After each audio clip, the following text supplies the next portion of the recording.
महाराज जी, मुझ अदम से व्यभिचार, नशा, हिंसा, झूठ जैसे अपराध होते रहे हैं।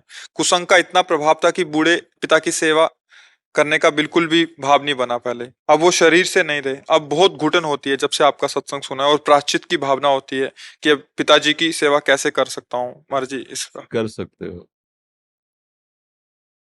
आचरण सुधार लो और नाम जप करो,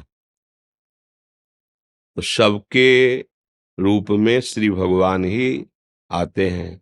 चाहे वो माँ हो, पिता हो, भाई हो, बंधु हो। शरीर अलग अलग दिखाई देते हैं, पर तत्व रूप में भगवान सबके हृदय में बैठे थे। जब आप अच्छे आचरण करोगे और मन में ग्लानि होगी, जो आपने अभी बताया, अब लो नशानी अब ना नशे हो। अब तक गलती हुई, मुझे मार्ग का पता नहीं था। संत कृपा से, शास्त्र कृपा से मुझे जो पता चला, अब मैं वो गलती नहीं करूंगा। और नाम जप कीजिए, तो इससे माता पिता जहां भी होंगे, जिस शरीर में होंगे, उनका मंगल होगा और अंततो गत्वा उनका परम कल्याण हो जाएगा। हमारे शास्त्र तो कहते हैं 21 पीढ़ी तर जाती है, फिर माता पिता तो बहुत नजदीक पड़ते हैं। इसलिए नाम जापक अपने माता पिता की क्या, 21 पीढ़ियों की क्या, सातरति सातरति सा लोकान तारयति। उसमें इतनी सामर्थ्य हो जाती है कि लोक के लोक को पावन कर सकता है। मम भक्ति युक्तो भुवनम पुनातु, वो एक भुवन को पावन कर सकता है। जो भगवान का भक्त है, आश्रित है, पवित्र आचरण करता है, नाम जप करता है, उसके लिए कुछ दुर्लभ नहीं। अभी कुछ नहीं बिगड़ा, जग जाओ जग जाओ।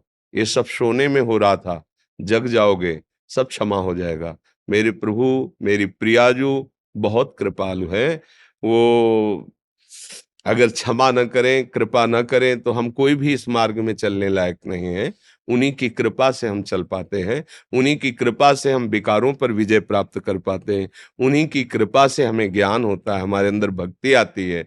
बस उनकी कृपा है। उन्हें चाहे गुरु बोलो, चाहे साहब बोलो, चाहे आराध्य देव बोलो, किसी भी नाम से बोलो, वही है, दूसरा कोई नहीं है। खूब अच्छी समझ आ गई, बड़ी कृपा हुई। अब नाम जप करो और गलतियां भूल कर अब वो मत करो जो की है। आगे प्रभु ही संभालते हैं, उन्हीं का बल काम करता है, पर अपना निश्चय भी होना चाहिए। अपना दृढ़ निश्चय हो तो प्रभु की कृपा बहुत जल्दी हमारे अंदर दिव्यता ला देती है। कृपा ऐसी है कि वो कृपा करते करते कभी आघाती ही नहीं। जासु कृपा नहीं, कृपा कृपा आघाती। जो कृपा करते करते कभी आघाती ही नहीं। इसलिए खूब नाम जप करो, अच्छे भोजन करो, जो निषिद्ध है उनको मत खाओ, ऐसे लोगों का संग मत करो जिनके कारण हमें बुराइयों में उत्साह बढ़ता है करने का, ऐसा संग मत करो। जब आप सत्संग सुनेंगे, तो सत्संग का यही फल है जो आपके अंदर भाव आया कि हमें अपनी बुराइयां बुराइयां नजर आने लगे। होता क्या है, बुराइयां तो हम सबके अंदर होती हैं, पर बुराइयां बुराइयों के रूप में हम नहीं देख पाते। ये तो गुरु वाणी की कृपा, संत वाणी की कृपा, शास्त्र की कृपा कि हमें अपनी बुराइयां बुराई रूप में नजर आ जाए, फिर वो टिकेगी नहीं। बस बात समझो। जब हम बुराई को बुराई रूप से ना देखकर स्वीकार करते हैं, तो हम खूब गंदे आचरण करने लगते हैं।